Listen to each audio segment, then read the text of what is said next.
Assalamualaikum warahmatullahi wabarakatuh. Salam sejahtera bagi kita semua. Yang saya hormati Bapak Dr. Wirmi Eka Putra SESMI selaku dosen pengampu mata kuliah metodologi penelitian. Pada kesempatan hari ini, saya Sakira Fadlilah dengan NIM C1C023007 yang akan mempresentasikan hasil tugas saya, yaitu etika penelitian. Penelitian ini membahas tentang pengertian etika penelitian, prinsip-prinsip etika penelitian, kode etika penelitian, bentuk pelanggaran dalam etika, dan sanksi terhadap pelanggaran etika penulisan. Etika penelitian menurut pandangan sastra Prateja pada tahun 2004, yaitu etika dalam konteks filsafat merupakan refleksi filsafati atas materialitas masyarakat, sehingga etika disebut pula sebagai filsafat moral. Jadi, etika adalah sebuah cabang ilmu filsafat yang membahas mengenai nilai dan norma moral yang menentukan perilaku si peneliti terhadap penelitiannya. Prinsip-prinsip etika penelitian. Prinsip-prinsip dasar etika penelitian menurut Annominus tahun 2013 utama etika riset atau penelitian yang perlu dipahami dan diterapkan oleh penelitian adalah: yang pertama, beneficence atau manfaat, yang pada dasarnya adalah di atas segala tidak boleh membahayakan. Prinsip ini mengandung 4 dimensi, yaitu yang pertama, bebas dari bahaya, yaitu peneliti harus berusaha melindungi subjek yang diteliti, terhindar dari bahaya atau ketidaknyamanan fisik atau mental. Yang kedua, bebas dari eksploitasi, yaitu terlibatan peserta dalam penelitian tidak seharusnya merugikan mereka atau memamparkan mereka pada situasi yang mereka tidak siapkan. Yang ketiga, manfaat dari penelitian, yaitu manfaat penelitian yang paling penting adalah meningkatkan pengetahuan atau penghalusan pengetahuan yang akan berdampak pada 5 subjek individu. Namun lebih penting lagi apabila pengetahuan tersebut dapat mempengaruhi suatu disiplin dan anggota masyarakat. Dan terakhir, rasio antara resiko dan manfaat.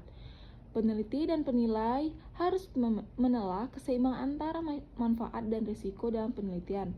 Di dalam prinsip ini diupayakan untuk meminimalkan kerugian yang dapat timbul pada masyarakat pada umumnya atau subjek penelitian khususnya. Yang kedua yaitu respect for person, yaitu menghargai martabat manusia. Menghormati martabat subjek atau responden meliputi: pertama, ada hak untuk self-determination atau menetapkan sendiri. Yang kedua, hak untuk mendapatkan penjelasan lengkap atau full disclosure. Yang ketiga yaitu justice atau mendapatkan keadilan, yaitu prinsip ini mengandung hak subjek untuk mendapatkan perilaku yang adil dan hak mereka untuk mendapatkan keleluasaan pribadi. Prinsip yang keempat yaitu hak untuk mendapatkan keleluasaan pribadi atau privasi, yaitu penelitian perlu memastikan bahwa penelitian yang dilakukan tidak menginvasi melebihi batas yang diperlukan dan privasi subjek tetap dijaga selama penelitian. Invasi terhadap privasi dapat terjadi bila informasi yang terlibat pribadi dibandingkan kepada orang lain tanpa sepengetahuan subjek atau bertentangan dengan keinginannya. Materi selanjutnya yaitu kode etika penelitian, yaitu menjelaskan bahwa etika penelitian meliputi: pertama, kejujuran, objektivitas, integritas, ketelitian, keterbukaan, penghargaan terhadap hak atas kekayaan intelektual, penghargaan terhadap kerahasiaan, publikasi yang terpercaya, pembinaan konstruktif, dan tanggung jawab sosial. Materi selanjutnya yaitu bentuk pelanggaran dalam etika.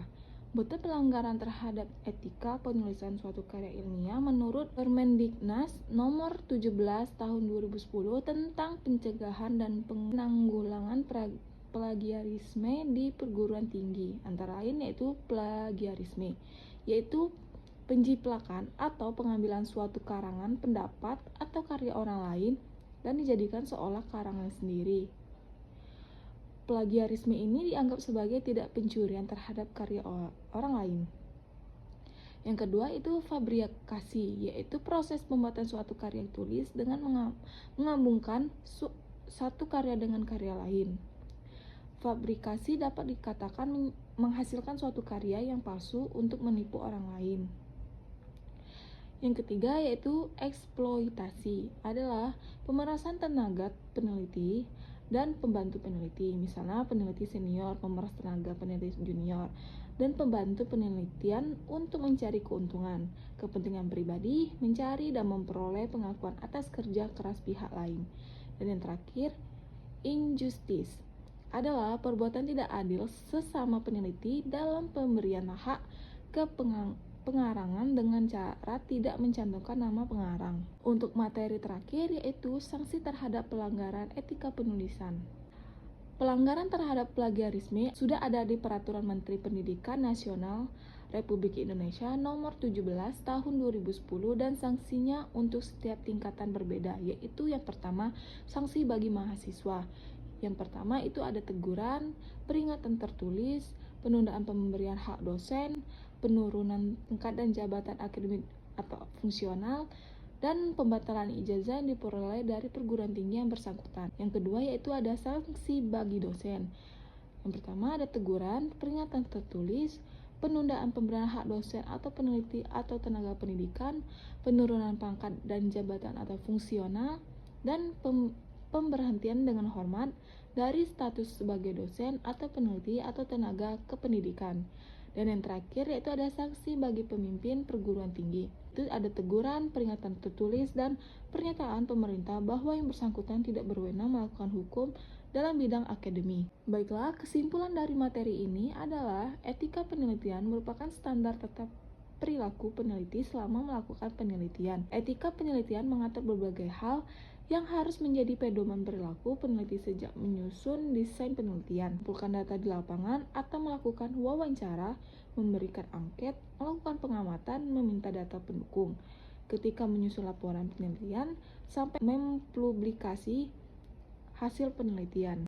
Baiklah, sekian presentasi dari saya. Terima kasih untuk teman-teman yang sudah menonton video ini atau yang sudah menyimak video ini. Mohon maaf jika ada salah kata dan salah penyampaian dalam materi ini. Saya Syakira Fadlila dengan NIM akhir 07. Saya akhirin. Wassalamualaikum warahmatullahi wabarakatuh.